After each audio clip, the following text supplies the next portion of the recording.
1918 sonbaharı. Birinci Dünya Savaşı sona ermek üzere. Osmanlı İmparatorluğu savaşı kaybeder ve kaybedenlerin artık harita üzerinde söz hakkı yoktur. 30 Ekim 1918'de imzalanan Mondros Mütarekesi bir ateşkes gibi sunuldu ama aslında bir işgal ruhsatıydı. 7. madde İtilaf devletlerine güvenlikleri tehdit altında olduğu takdirde Osmanlı topraklarına müdahale hakkı tanıyordu. Tehdidin ne olduğuna da, kimin tehdit ettiğine de onlar karar verecekti. Ve karar çoktan verilmişti. İngilizler Musul'a, Fransızlar Adana'ya, İtalyanlar Antalya'ya asker çıkardı. İtilaf donanması İstanbul'a demir attı. Bu gelişmeler yeni değildi. Yüzyıllardır sahnelenen Doğu sorununun son perdesiydi bu. Osmanlı hasta adam ilan edilmiş, bedeninin hangi parçasının kime verileceği çoktan kararlaştırılmıştı. Hatta bu konuda karikatürler bile çizilmişti. 1916'da Sykes-Picot'la Orta Doğu paylaşılmış, 1917'de Saint-Jean-de-Maurien'le İtalya'ya kıyılar vaat edilmişti. Aynı topraklar Araplara bağımsızlık, Ermenilere devlet, Kürtlere özerklik sözüyle tekrar bölünüyordu. Amaç açıktı. İçeride çatışma yaratmak, dışarıdan haritayı yeniden çizmek. Ocak 1919'da Paris Barış Konferansı toplandı. Masada İngiltere, Fransa, İtalya, ABD ve Japonya vardı. Ama Osmanlı yoktu. Toprakları konuşuluyor ama kendisine söz hakkı tanınmıyordu. Aynı masada Ermeni, Kürt, Arap delegasyonları yer aldı. Yunanistan, Batı Anadolu ve Trakya'yı istiyordu. Aslında bu talep Megali İdea hayaline dayanıyordu. Neydi o hayal? Yeniden Bizans'ı kurmak. İngiltere bu planı destekleyerek Yunanistan'ı taşeron olarak kullandı ve 15 Mayıs 1919'da İzmir'e asker çıkardı. O sırada saraydan bir ses çıktı. Harbiye Nazırı Şakir Paşa, bu gibi şaiyalara ehemmiyet vermeyin dedi. Harbiye Nazırı için ehemmiyet yoktur. Ancak 16 Mayıs 1919, yani bir gün sonra çıkan gazetelerde şu manşetler yer aldı. İzmir'de katliam. Yunan işgal kuvvetleri 08.40'da karaya çıktı. Metropolit tarafından takdis edildiler. Şehirdeki tecavüz ve yağmanın sonu gelmiyor. Çok sayıda şehit verdik. Sevr henüz imzalanmamıştı ama sahada uygulanmaya başlamıştı bile. Nisan 1920. İtalya'nın Sanremo kentinde yeni bir konferans toplanır. İngiltere, Fransa ve İtalya Osmanlı topraklarını bu kez resmen pay eder. Aynı gün Ankara'da halk egemenliğine dayalı bir meclis açılır. 23 Nisan 1920. Bir yanda halkın iradesiyle doğan bir millet meclisi, diğer yanda o halkın adı bile geçmeyen bir paylaşım planı. İki ayrı masa, iki ayrı gelecek. Sanremo'da çizilen plana göre doğuda bir Ermeni devleti kurulacak, Güneydoğu'da Kürtlere özerklik verilecek, İzmir ve Trakya Yunanistan'a bırakılacak, Boğazlar Uluslararası Komisyon'a devredilecek, kapitülasyonlar geri getirilecek, Osmanlı ordusu tamamen dağıtılacaktı. Mayıs 1920'de Sadrazam Tevfik Paşa Sevr'in taslağını görür ve reddeder. Ancak damat Ferit Paşa hükümeti İngiltere'nin baskısıyla antlaşmayı kabul eder. 10 Ağustos 1920. Fransa'nın Sevr kasabasında bir porselen fabrikasında Osmanlı'yı 3 kişi temsil eder. Hadi Paşa, Rıza Tevfik ve Reşat Halis ve Osmanlı'nın 433 maddelik ölüm fermanı imzalanır. Sevr sadece bir siyasi dayatma değil, aynı zamanda uluslararası düzende kalan son boşluğun doldurulmasıydı. Çünkü galipler daha önce mağlup devletlere antlaşmalarını imzalatmıştı. Almanya'ya Versay, Avusturya'ya Saint Germain, Bulgaristan'a Niuli, Macaristan'a Trianon. Geriye yalnızca Osmanlı kalmıştı. Antlaşmanın imzalandığı yer bile sembolikti. Paris'in batısındaki Sevr banliyösünde bir seramik müzesi ve bu belge Osmanlı'nın tabutuna çakılan son çivi olacaktı. Bu antlaşma Osmanlı'nın son aydın kuşağını ikiye böldü. Ali Kemal gibi bazı isimler teslimiyeti savunurken Halide Edip, Ahmet Rıza, Ziya Gökalp gibi isimler direnişi örgütlemeye yöneldi. Bu artık yalnızca siyasi değil, fikri bir mücadeleydi. Teslimiyet mi yoksa direniş mi? Saray çevresinde Sevr kaçınılmaz bir kader gibi görülüyordu. Anadolu'da ise bu belge bir ölüm fermanı olarak okunuyordu. Egemenlik dört cepheden dağıtılıyordu. Sevr Antlaşması Osmanlı'yı dört cepheden hedef aldı. Birincisi toprak. Anadolu fiilen parçalandı. İzmir, Trakya, Doğu Anadolu, Musul, Suriye ve Antalya bölüşüldü. Boğazlar Uluslararası Komisyon'a devredildi. İstanbul'da dahi Türk egemenliği sembolik düzeye indirildi. İkincisi ordu. Askeri mevcudiyet 50.700 kişiye düşürüldü. Tank, top, uçak bulundurmak yasaklandı. Boğaz çevresi askerlerden arındırıldı. Silahla birlikte irade de teslim alınmak isteniyordu. Üçüncüsü hukuk. Gayrimüslimlere ayrıcalıklar tanındı. Konsolosluk mahkemeleri geri getirildi. Yani Osmanlı mahkemelerinde değil, kendi konsolosluklarında yargılanacaklardı. Azınlıklar bu şekilde yerel özerklik adı altında merkezden koparıldı. Yani ayrıcalıklandırıldı.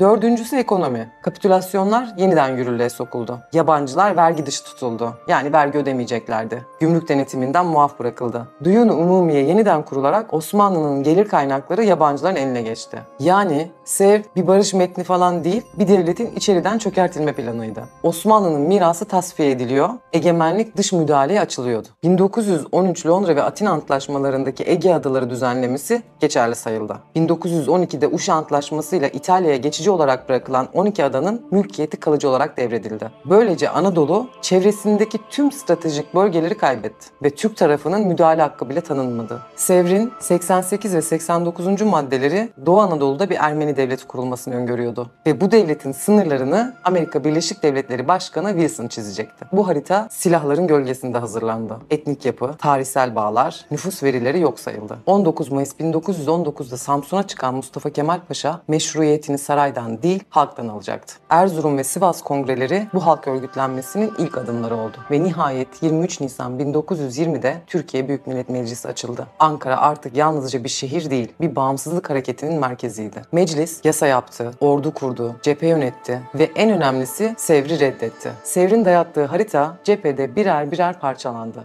Doğuda Kazım Karabekir komutasında Ermenilere karşı Kars geri alındı. Güneyde Fransız işgaline karşı Antep, Maraş ve Urfa'da halk örgütlü bir direniş gösterdi. Batıda Yunan ordusu 1921'deki 1. ve 2. İnönü Savaşları'yla durduruldu ve kırılma noktası 1921 Sakarya Zaferi oldu. 26 Ağustos 1922'de başlayan Büyük Taarruz sadece 13 günde işgali sona erdirdi. Bu yalnızca bir askeri zafer değil, siyasi ve toplumsal meşruiyetin de teyidiydi. Çünkü artık yalnızca silahla değil, masada da bir hesaplaşma başlayacaktı.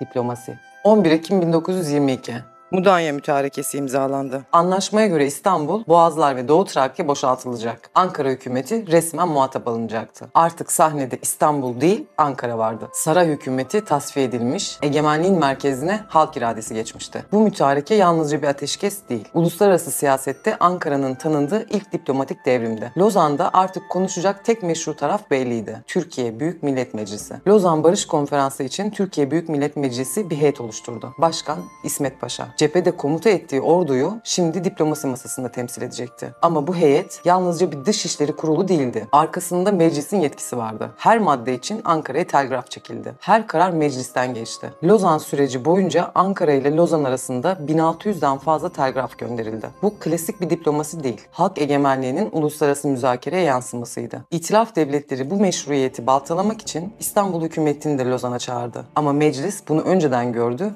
ve 1 Kasım 1922'de saltanatı kaldırarak İstanbul'un diplomatik ağırlığını sıfırladı. Heyetin lideri İsmet Paşa'ydı ama yalnız değildi. Rıza Nur ve Hasan Saka da heyette yer aldı. Yani masada yalnızca askeri geçmiş değil, siyasal irade de temsil ediliyordu. 20 Kasım 1922 Lozan Barış Konferansı başlar. Masada bir yanda cephede zafer kazanmış Türkiye, diğer yanda savaşın galibi gibi davranan İngiltere, Fransa, İtalya, Japonya ve Yunanistan. Görüşmeler Leman Gölü kıyısındaki Bowrivage Palace Oteli'nde yapılır. Türkiye yalnızca Yunanistan'la değil, Birinci Dünya Savaşı'nın tüm galipleriyle hesaplaşmaktadır. Ve bu masa Sevr'in tasfiye planlarını çöpe atan bir mücadele alanına dönüşür. Lozan'a gelen devletlerin ajandası netti. İngiltere, Musul ve Boğazları bırakmak istemiyordu. Fransa kapitülasyonları geri almak istiyordu. İtalya sahada kaybettiklerini masada telafi etmeye çalışıyordu. Yunanistan diplomasi yoluyla toprak kazanma peşindeydi. Ve dikkat çeken bir figür, Venizelos. Sevr'de de masadaydı, Lozan'da da. Ama bu kez sesi cılızdı. Çünkü Lozan, Megali İdea'nın sonuydu. İngiltere yalnızca petrol bölgelerini değil, Boğaz'daki askeri varlığını da korumak istiyordu. Fransa, duyunu umumiye ve azınlık ayrıcalıkları konusunda pazarlık yürütüyordu. İtalya ise 12 ada üzerindeki haklarını kalıcı hale getirmeye çalışıyordu. Yunanistan, Anadolu hezimetini unutmak için azınlıklar ve tazminatlar üzerinden avantaj arıyordu. Her biri kendi ajandasına odaklanmıştı. Bu bölünmüşlük Türkiye heyeti için stratejik bir fırsat yarattı. Lozan görüşmeleri kolay geçmedi. 8 ay boyunca masa defalarca dağıldı, kopma noktasına geldi. Her başlık yeni bir cepheye dönüştü. Sınırlar, Musul ve Hatay gündeme geldi. İngiltere Musul'dan vazgeçmedi. Hatay konusu ise ertelendi. Boğazlar, Türkiye tam egemenlik istedi. İngiltere ise uluslararası denetimi dayattı. Azınlıklar, Türkiye eşit yurttaşlık temelinde çözüm önerdi. Batı ise etnik ayrıcalıklar istedi. Kapitülasyonlar. Türkiye tüm imtiyazların kaldırılmasını talep etti. Fransa ve İtalya direndi. Savaş suçları ve tazminatlar. İtilaf devletleri Osmanlı'nın yargılanmasını önerdi. Türkiye bu teklifi kesin biçimde reddetti. 4 Şubat 1923'te görüşmeler kesildi. Savaş ihtimali yeniden gündeme geldi. Mustafa Kemal Paşa ordulara hazırlık emri verdi. Sovyetler Birliği Türkiye'nin yanındayız açıklaması yaptı. Bu basınç İtilaf devletlerini geri adım atmaya zorladı. Görüşmeler 23 Nisan 1923'te yeniden başladı. Görüşmeler boyunca Lozan'la Ankara arasında karar trafiği kesintisiz sürdü. İsmet Paşa'ya en çok gönderilen mesajlardan biri şuydu: bu teklif misak-ı milliye aykırıdır. Kabul etmiyoruz. Bu yalnızca bir ret değil, bir milletin bağımsızlık bildirgesidir. Lozan artık sadece bir barış konferansı değil, uluslararası meşruiyet mücadelesiydi. Her telgraf teknik bilgi değil, Türkiye'nin kırmızı çizgilerini, meclis denetimini ve halkın iradesini içeriyordu. Bu uygulama modern diplomasi tarihinde eşine az rastlanır bir örnekti. Bir meclis binlerce kilometre uzaktaki müzakere masasını an be an yönlendiriyordu. Lozan'da ele alınan ilk konu sınırlar. Batı Trakya Türkiye dışında bırakıldı. Ancak Karaağaç ve Bosnaköy savaş tazminatı yerine Türkiye'ye verildi. Türkiye 4 milyon altınlık tazminattan feragat etti. Yunanistan savaş suçunu kabul etti. Doğu sınırı Sovyetlerle yapılan Kars ve Moskova antlaşmalarıyla belirlendi. Suriye sınırı 1921 tarihli Ankara Antlaşması esas alınarak çizildi. Ancak Hatay Türkiye dışında bırakıldı ve ileri bir tarihe ertelendi. İran sınırı 1639 Kasr-ı-Şin Antlaşması'na göre teyit edildi. Musul meselesi çözümsüz kaldı. İngiltere geri adım atmadı. Konu 9 ay sonra yapılacak ikili görüşmelere bırakıldı. Lozan yalnızca yeni sınırları çizmedi. Eski antlaşmalardan hangilerinin geçerli olduğunu da belirledi. 1913 Londra ve Atina antlaşmaları ile Ege Adaları düzenlemesi aynen kabul edildi. 1914'te Yunanistan'a bırakılan Midilli, Sakız, Limni, Semadirek, Sisam ve Ahikerya adaları artık resmen Yunanistan toprağıydı. Ama bu adalarda askeri üs kurulması yasaklandı. Bozcaada, Gökçeada ve Tavşan adaları Türkiye'ye kaldı. Uşi Antlaşması'yla İtalya'ya geçici olarak bırakılan 12 ada üzerindeki tüm haklardan Türkiye feragat etti. Bu sınırlar Türkiye'yi ilk kez uluslararası sistem içinde tanınır bir devlet haline getirdi. Boğazlar meselesi doğrudan egemenlikle ilgiliydi. Ancak Lozan'da tam denetim sağlanamadı. Türkiye başkanlığında uluslararası üyelerden oluşan bir Boğazlar Komisyonu kuruldu. Boğazlardan geçiş serbestti. Bölge askeri güçten arındırıldı. Komisyonun kararları Milletler Cemiyeti güvencesi altına alındı. Türk askeri varlığı Boğaz çevresinden çekildi. Bu düzenleme egemenliğin kısıtlandığı, dengeye dayalı bir modeldi. Türkiye bu geçici statüyü kabul etmek zorunda kaldı. Ancak bu konu 1936 Montreux Sözleşmesi ile yeniden ele alınacak ve Türkiye tam denetim hakkını geri alacaktı. Lozan'daki bu geçici çözüm barışçıl geçişi sağladı ama stratejik kontrolü geciktirdi ve bu eksiği Mustafa Kemal Atatürk tamamladı. Sevr'in azınlıkları ayrıcalıklı yapılar olarak tanımlayan anlayışını reddetti. Türkiye'nin yaklaşımı netti. Herkes eşit yurttaştır. Hukuk önünde ayrım yoktur. Ermeni, Rum ve Yahudi yurttaşlar eşit vatandaş kabul edildi. Kendi okullarını, ibadethanelerini, yayın organlarını sürdürebileceklerdi. Antlaşmanın 40. maddesi bu bireylere hukuk önünde tam eşitlik ve kendi dilinde eğitim hakkı tanıdı. Ancak bu haklar ayrıcalık değil, eşit yurttaşlık ilkesi temelinde verildi. Ayrıca nüfus mübadelesi düzenlendi. Anadolu'daki Rumlarla Yunanistan'daki Türkler karşılıklı göç ettirildi. İstanbul Rumları ve Batı Trakya Türkleri mübadele dışında bırakıldı. Bu adım modern ulus devlet inşasının zor ama kaçınılmaz sonucuydu. Lozan'daki çerçeve karşılıklı rızaya dayalı siyasi bir çözüm formülüydü. Ve en önemlisi azınlıklar artık ayrıcalıkla değil, hukuki eşitlikle tanımlanıyordu. Lozan'da yürütülen mücadelenin bir diğer cephesi de ekonomiydi. Çünkü egemenlik yalnızca toprakta değil, kasada da başlardı. Kapitülasyonlar tamamen kaldırıldı. Yabancı şirketler artık Türk yasalarına ve vergilerine tabi hale geldi. Düğünü umumiye, yani Osmanlı borçlarını tahsil eden yapı tasfiye edildi. Türkiye yalnızca kendi sorumluluğundaki kısmı kabul etti ve ödeme koşullarını kendi lehine yeniden düzenledi. Gümrükler, limanlar, iç ticaret tamamen Türkiye'nin kontrolüne geçti. Fransa bu maddelere uzun süre direndi. Çünkü kapitülasyonların kaldırılması Fransız ticari imtiyazların sona ermesi anlamına geliyordu. İtalyanlar limanlar ve yatırımlar konusunda benzer kaygılar taşıyordu. Ancak Türkiye ısrar etti. Lozan'da ekonomik bağımsızlık bölüşülmüş imtiyazlar üzerinden değil, hukuki egemenlik ilkesi temelinde tanımlandı ve bu süreçle birlikte yabancı sermaye artık Türk hukukuna tabiydi. Bu, Cumhuriyet'in iktisadi temelini atan ilk devrimdi. Lozan'da gündeme gelen kritik başlıklardan biri de siyasi suçluların affı ve tutukluların durumu oldu. İngiltere özellikle İttihatçı liderlerin yargılanmasını istiyordu. Fransa da bu talebi destekledi. İtilaf devletleri Osmanlı'nın savaş suçlusu ilan edilmesini ve eski yöneticilerin uluslararası mahkemelerde yargılanmasını talep etti. Türkiye bu dayatmayı sadece reddetmedi, kategorik olarak da yok saydı. Yeni rejim geçmişiyle hesaplaşmasını kendi hukuk sistemi içinde yapmak istiyordu. Yargı yetkisini dış güçlerle paylaşmak bağımsızlık ilkesine tersti. Lozan'da varılan uzlaşmayla siyasi nedenlerle tutuklu bulunan Osmanlı görevlileri affedildi. Bu karar yeni devletin Cumhuriyeti'nin iradesinin hiçbir şekilde dış telkinle şekillenmeyeceğinin ilanıydı. Aynı zamanda şunu gösterdi: egemenlik yalnızca toprakta değil, yargı yetkisinde de başlar. Bir diğer kritik başlık Osmanlı borçlarıydı. Fransa bu borçların tamamının Türkiye tarafından ödenmesini istedi. Ancak Türkiye net bir çizgi çekti. Borçlar yalnızca Osmanlı'ya ait değil, imparatorluktan ayrılan tüm devletlere paylaştırılmalıydı. Türkiye yalnızca 1912 sonrası Anadolu'ya ait borçları kabul edecekti. Türkiye'nin ekonomik durumuna göre yeniden belirlenecekti. Bu teklif kabul ettirildi. Borçlar Suriye, Irak, Lübnan, Yunanistan, Bulgaristan gibi eski Osmanlı topraklarını paylaşan devletlerle bölüştürüldü. Türkiye'ye düşen pay Fransız frangı cinsinden taksitlendirildi. Duyunu Umumiye İdaresi'nin yapısı değiştirildi. Almanya, Avusturya, Macaristan gibi mağlup ülkelerin temsilcileri çıkarıldı. Kurumun yetkileri sınırlandırıldı. Özerkliği kaldırıldı. Böylece yalnızca sahada değil, finans alanında da Sevr yırtıldı. İkinci tur 24 Temmuz 1923'te tamamlandı. Lozan Antlaşması imzalandı. Bu belge yalnızca bir diplomatik uzlaşma değil, Türkiye'nin varlığının, sınırlarının ve egemenliğinin tesciliydi. Sevr'in dayattığı harita yırtılmış, yerine halkın kabul ettiği bir düzen konmuştu. Lozan, Cumhuriyet'in fiili anayasasıydı. Antlaşmanın imzalandığı salon,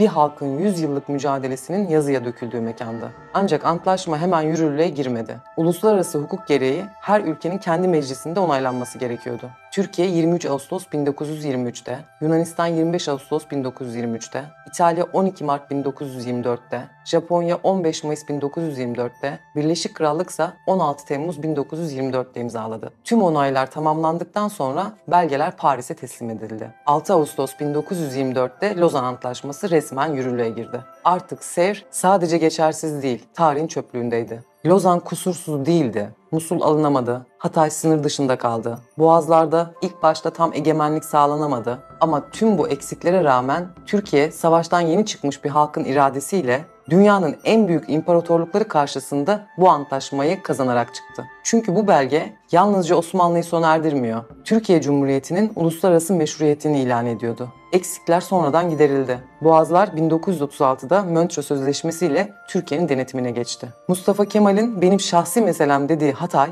1939'da Türkiye'ye katıldı. Lozan, sömürgeci dayatmalara karşı yazılmış bir halk manifestosuydu. İngiltere Başbakanı David Lloyd George bu antlaşmayı şu sözlerle eleştirdi: Lozan, Birleşik Krallık için alçakça, korkakça ve rezilce bir teslimiyettir. Lozan'da çözülemeyen tek büyük mesele Musul. Türkiye bu bölgenin misak-ı milli sınırları içinde olduğunu savundu. İngiltere ise mandası altındaki Irak adına Musul'u bırakmak istemedi. Petrol zengini bu topraklar İngiltere'nin Orta Doğu stratejisinin merkeziydi. Görüşmeler tıkanınca konu ileri bir tarihe bırakıldı. Ama bu sadece bir gecikme değildi, stratejik bir oyalamaydı. İngiltere, Musul'un Irak'ın güvenliği için gerekli olduğunu savundu. Türkiye ise bölgedeki Türk ve Kürt nüfusun çoğunluğunu belgeledi. Lozan'da bu mesele donduruldu. Diplomasi, gerçekte zaman kazanmaya çalışan bir İngiliz manevrasına dönüştü. 1924'te ikili görüşmeler başladı. Türkiye, Musul'un tarihi, coğrafi ve demografik olarak Türk toprağı olduğunu savundu. İngiltere, Musul'u bir petrol ve askeri üs olarak görüyordu. Görüşmeler ilerlemedi. İngiltere, diplomasi masasını bir oyalama aracı olarak kullandı. Zaman uzadıkça gerilim sahaya da yansıdı. İngiltere süreci oyalarken, Türkiye içeride çözüm ararken yeni bir kriz kapıyı çaldı: Şeyh Said isyanı.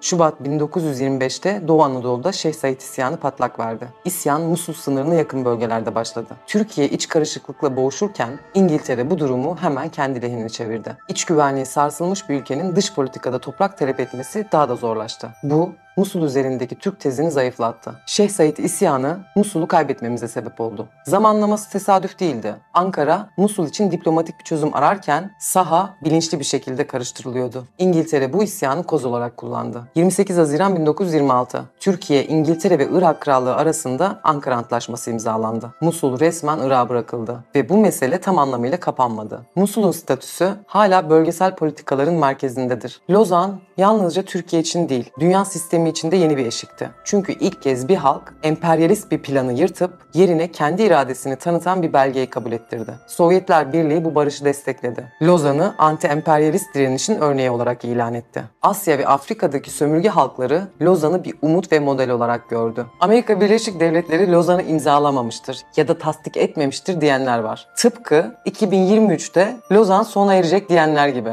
2023'te Lozan sona erecek, biz petrol çıkaracağız diyen aynı akıl. Amerika Lozan Antlaşması'nda taraf devletlerden biri değil. Lozan Antlaşması'nda Amerika'nın adı dahi geçmiyor. Amerika herhangi bir tarafı olmadığı, isminin bile geçmediği, Lozan Antlaşması'nın görüşüldüğü konferansa gözlemci statüsünde katılım sağlamıştır. Taraf olmadığı bir antlaşmayı Amerika'nın imzalaması zaten beklenemez. ABD ile ilişkilerimiz Lozan Antlaşması değil, Amerika ve Türkiye arasındaki dostluk ve ticaret antlaşmasıdır. Ve bugün hala Lozan'ı hezimet diye karalamaya çalışanlar varsa, Cumhuriyet'in temelini tartışmaya açanlar hala ortadaysa, etnik haritalarla bu ülkeyi yeniden bölmek isteyenler hala masadaysa, bilin ki o masa yeniden kurulmak isteniyor. Çünkü Lozan yalnızca bir barış değil, bir halkın kendi geleceğini başkasının kalemiyle değil, kendi kalemiyle yazma hakkıdır. Ve işte bu yüzden Lozan sadece geçmişin değil, bugünün de cevabıdır. Bugün hala bazı çevreler Lozan'ın gizli maddeleri, 100 yıllık süresi, Türkiye yeraltı kaynaklarını çıkaramaz gibi asılsız efsaneler yayıyorsa, bu Cumhuriyet'in kurucu belgesine karşı duyulan ideolojik öfkenin ve tarihsel hesaplaşmanın dışa vurumudur. Çünkü Lozan sadece bir imza değil, aynı zamanda bir hesaplaşmadır.